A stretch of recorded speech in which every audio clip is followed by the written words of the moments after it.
You know, it takes quite a mental fortitude to lose this many finals and still keep trying again. And we're not talking about just any final. We're talking about a World Cup final, a Euro final, 2 Champions League finals, along with missing a World Cup that his team was a firm favorite to win.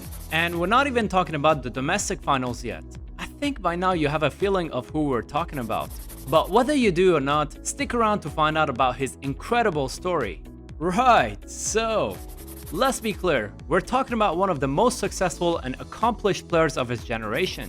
He still won a Premier League double with FA Cup in 2010 with Chelsea. He was voted Germany's Player of the Year award 3 times. He was capped 98 times and scoring 42 times for his country while playing in midfield. If you haven't got the clues yet, we're talking about Michael Ballack, the man who German football was depending on to launch their dominance once again. To understand how important he was to the German football, we need to go back all the way to the 90s, a generation that had Lothar Matthäus and Jürgen Klinsmann won the World Cup in 90 and the Euros in 96. Times were good for German football. They were determined, they were dominant, and they were one of the pillars of world football. Now let's talk about the German football these days, where they won the World Cup and reinvented their football with a brilliant generation of players. But in the early 2000s, things were quite frankly, mundane at best.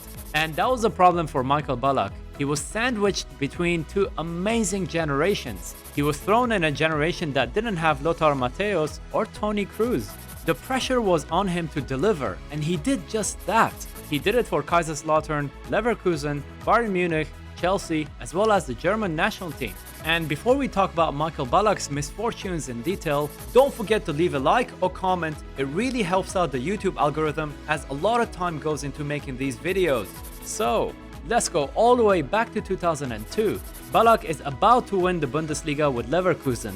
They have a 5-point lead over Borussia Dortmund with just 3 games to go. They're also due to play against Schalke in Cup final and Real Madrid in Champions League final. Well, you wanna guess what happened? Yes, exactly.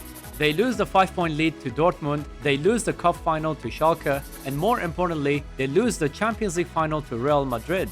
But the bad luck was far from over. In that same summer, he took his nation to the 2002 World Cup final. You can argue that they had an easy ride all the way to the final, but we're not talking about a strong Germany side here. In fact, he almost single-handedly took them to the final. And what happened?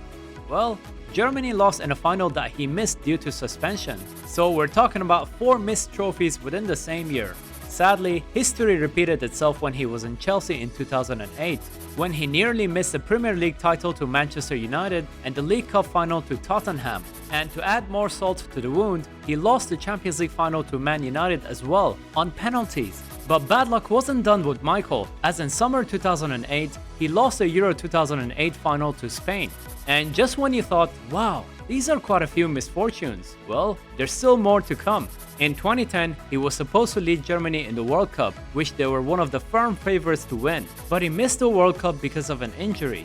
And who knows, if you believe in superstition, it could have been the number 13 that he wore in his career. So, what do you think about Michael Ballack's legacy? Honestly, even with all his misfortunes, he was still one of the most accomplished midfielders of his time. It's not easy to be the poster boy of a nation in a generation that wasn't even close to the one before or the one after. It was only in the mid-2000s that we saw the beginnings of the next generation of amazing talents. He was stuck between 2 amazing generations. He was just the right man in the wrong time. To me, he was one of the greatest of his generation, who doesn't get mentioned enough when we talk about football in that decade. This video is a salute to a man who carried his nation through some dark times. Let me know in the comment section below, but be nice to each other, and if you like videos about football stories told with sketches, well, stick around for future videos.